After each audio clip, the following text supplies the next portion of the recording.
Welcome back to another episode. On today's episode, we're going to discuss how to buy a business with seller financing and what to look for. And I like the fact that you could put together SBA financing with seller financing. It's typical.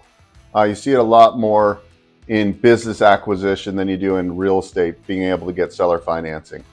And so if the seller's willing to finance the whole deal, that's great. A lot of times they want to finance a portion of it. And so that's where the SBA is a powerful tool, because SBA financing on the 7A program can finance up to 90% of the total cost. So depending on how you're trying to structure, if you're trying to structure the deal with as little money out as possible, you always need a 10% equity injection. Assuming that the cash flow from the financials can support the debt, you need, let's just say it's $1 million deal. The bank's going to lend $900,000. You would have to come in with $100,000, or an investor partner would bring in $100,000. And typically you need some post-close liquidity. You got to have some reserves in the bank after you close. So just keep that in mind.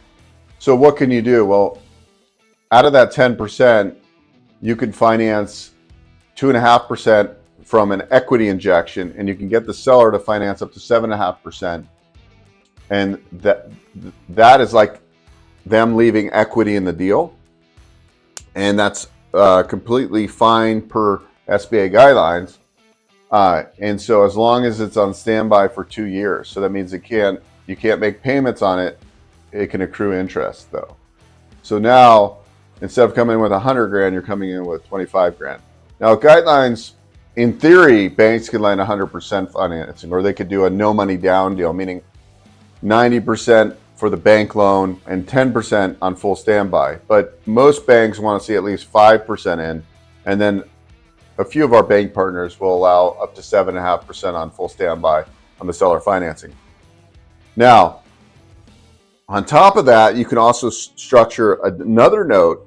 Let's just say, the going rates for SBA are a little bit high because you're at Wall Street Journal Prime plus margin, and you can negotiate a larger seller note. You can have two notes, one for the down payment on standby, and then another note could be for a better rate. So maybe you negotiate that $100,000 on the second note at 5%, amortized over 10 years. So then it cuts down your monthly debt service. So you can be very creative.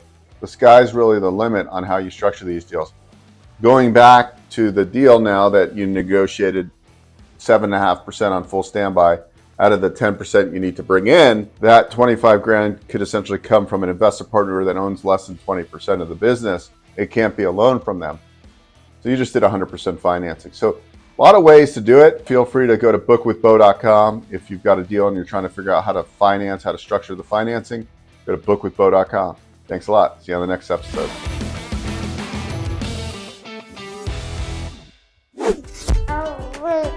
Hi guys, Bo Exine here, and I'm with Baby Bo. Baby Bo is just a little over 4 months. He's my first child, my wife and I.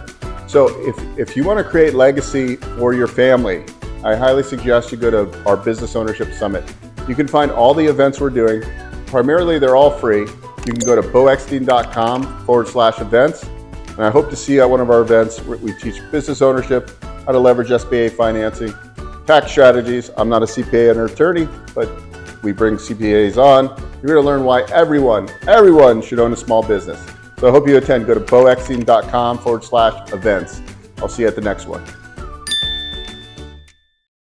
Hey guys, Bo Exine here. If you enjoyed what you saw, please subscribe to this channel. We talk all things financing. I've been in the lending industry for over 20 years, and I'm happy to answer your questions and provide great content.